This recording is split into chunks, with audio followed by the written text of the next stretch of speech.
I would like to talk to you today about saving the world. Well, to be more precise, saving humanity, because the world is going to keep on keeping on, regardless of whether or not we decide to stick around for the ride. Most days, really, it does seem as though the world and humanity is in desperate need of saving, whether it's from hurricanes or heat waves, or from droughts, or from violent conflicts, or from mass shootings. Every day we're confronted by something in the news that seems so intractable and so complex that it's too big to solve. Too big, that is, for you and me, but perhaps not too big for heroes. We yearn in our Western culture for heroes, especially when our backs are against the wall. And many of us set ourselves out to become those heroes, to fix these problems for everybody. I know as a boy, I certainly did. Yet I've come to believe that heroes are not particularly what we need. In fact, I think how we think about heroes is part of the problem. Now, with the immensity of the challenges that we face, it really is no surprise that so much of our popular culture is taken up with heroes. Heroes like the Batman and the Avengers. The Batman's entire existence is premised on the failure of government to protect us. On the other side of the spectrum, we have somebody like Captain America who embodies the inevitable triumph of morality. That he never leaves anybody behind. He rejects no-win scenarios.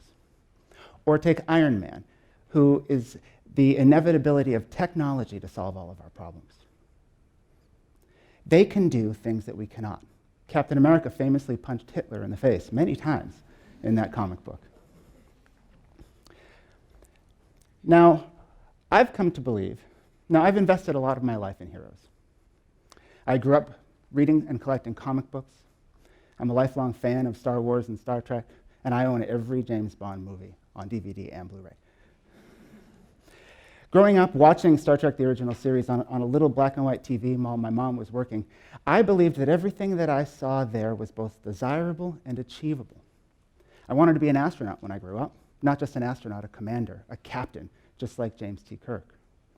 I was certain that if I pushed myself hard enough, I could become one of these heroes that helps bring our society into this future where all of our big problems are solved. Problems like hunger and racism and violence and poverty. It's not just pop culture, though, that we learn this hero worship from. We also teach history as a theory of so-called great men. We learn that the lion's share of progress happens at the hands of a few uniquely endowed individuals. People like Albert Einstein and Nikola Tesla, or George Patton and Thomas Jefferson. Now, these are all men with really interesting stories that we should look to. But the problem is we learn about our history as a product of these men, as opposed to the other way around. That they are a product of our collective history. And today, we build passionate fandoms around the people that we think are going to be the heroes of our generation. People like Steve Jobs, or Bill Gates, or Elon Musk. These thought leaders capture our attention, but not necessarily for their own individual actions, but because of the cultural moments upon which they capitalize and the teams that they mobilize. Does anybody really think that we wouldn't have smartphones if not for Steve Jobs, or electric cars if not for Elon Musk? Elon Musk is not the world's greatest engineer, but he is a great capitalist because he is in touch with this cultural moment and because he sees risk differently than other people. When I started a career in research, I left behind a career in technology, a very disappointing one. I tried my hand at archaeology in Guatemala, and then I ended up at graduate school in Alaska. And when I first got there, I had a series of conversations with professors about that past life of mine and my desire to save the world. It was a pretty consistent script. But then one professor deviated from that script. She said, that right there, the first thing you need to do is stop trying to save the world. Now, she may as well have told me to stop breathing. So not knowing what to say, and I was a newcomer there, I pivoted to sustainability and my interest in food. And she said, that too, sustainability. Tell me, how is saying sustainable any different from saying civilized? The last thing we need, she said, is a bunch of scientists running around telling people that their culture isn't sustainable enough. I was dumbfounded, and I left her office not knowing what to think. And it took me a long time to figure out what it was she was saying. And then I did figure it out, years later. And what she was telling me was that wanting to save the world, but also thinking in particular that you are uniquely endowed, you are the person to do it. That is the essence of white supremacy. She was telling me that I had a major case of white savior complex. And I think it goes without saying that a lot of very bad things have been done in the name of saving people, under whatever ideology. But what do we aspire if not to be heroes? What journey, what path, but for that Homeric foray into the dark cave where we must face our fears and emerge hopefully transformed and wielding an elixir that will emancipate our brethren? Mythologist Joseph Campbell argued that this hero's journey was central to our Western culture. And I believe that it's related to another feature of our culture, that's the belief that we're fundamentally flawed as a species.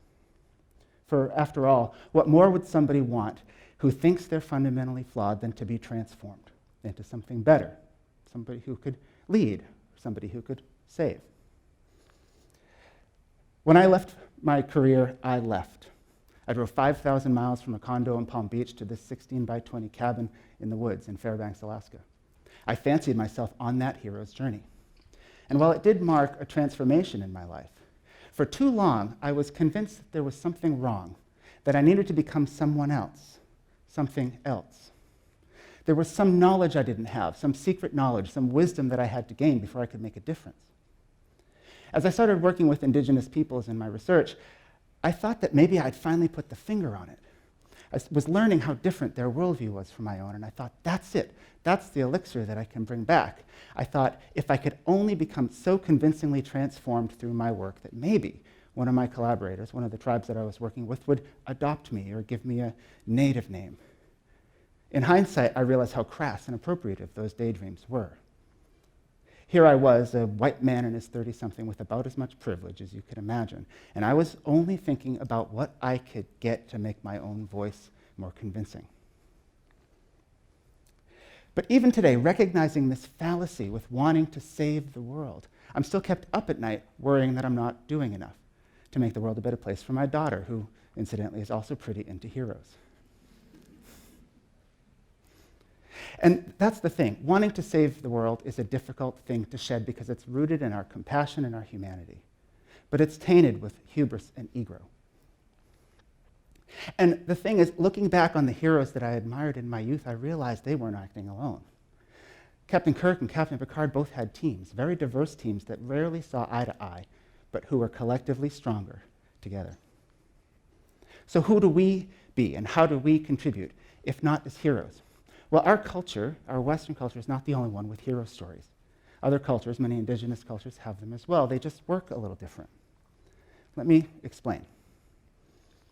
Athabascan culture in Alaska has a story about a girl who swam with the fish. Now, it's not my story to tell, and I encourage that you seek it out. But I can tell you is what I've learned from the story and how it works. It is essentially a reincarnation story about a girl who falls into a river, spends a lifetime with fish, and returns with knowledge that's essential for the sustainability of her people. At first gloss, it sounds just like the hero's journey. She leaves, she's transformed, and she returns with something that's important. But the thing is, in this story, what's different is that she's not the person who does the transforming. It's the people who receive the knowledge who change their own lives, improve their own lives. And this is the most important part, I think. The girl is not the most important person in the story. It's the storyteller who's telling that story to people when they need to hear it.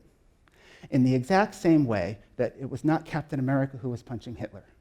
It was Jack Kirby and Joe Simon who drew that picture and put it on the cover of their comic book a full year before the United States entered the war. See, this is the problem with heroes that we have. Heroes are great if they highlight our values, but they're problematic as a theory of change. We don't need heroes to fix our problems, other people's problems in the way they see fit. We need a legion of people elevated to solve problems on their own in the way that they see fit. I'm going to tell you about a catalyst, a person that I've worked with who, like Joe Kirby and Jack Simon, gave people the nudge to do just that. When I met Patrick in 2006, he was the chief of the village of Minto in the interior of Alaska, and I was there to talk about community gardens. But we didn't really spend any time talking about community gardens. We spent that day building 2 caskets for people who had recently passed in his community. The next time I visited, again, we talked about gardens a little, but we spent most of the day helping to fix a water treatment plant in his community because a water main was broken. And I, in particular, recall fondly one walk that I took with Patrick and his son, Pat Jr., through the woods, because Patrick wanted to build a path that went around the village and ended at the school with signs for ethnobotany that showed the names and traditional uses of plants. He didn't know all those names, but I had brought an ethnobotany manual from the library and a plant press, and we were collecting samples, specimens for elders to identify later. This was the essence of Patrick's life until he passed a few years ago from cancer. It was dedicated not to solving people's problems for them, but to creating the best platform he could for them to act and thrive on their own. What I learned about Patrick, about giving up heroes, what I learned from Patrick, rather, about giving up heroes, is that it's not about giving up responsibility. It's about giving up white supremacy. It's about giving up this idea that there are some people who are uniquely endowed to solve problems. We are all uniquely endowed to solve problems. Giving up the hero complex is also extremely liberating because it means there's no secret knowledge out there that we need to acquire before we can act. Sure, there are things that we would like to understand as scientists, but we don't need to wait for that. We don't need to wait for new technologies before we can demand change. We know where the lion's share of our problems come from. They come from resource extraction and development, the corrupt governments that prop them up while they, at the same time, leave women and children to die. And they come from food systems that do more to degrade than enhance ecosystems that we all depend on.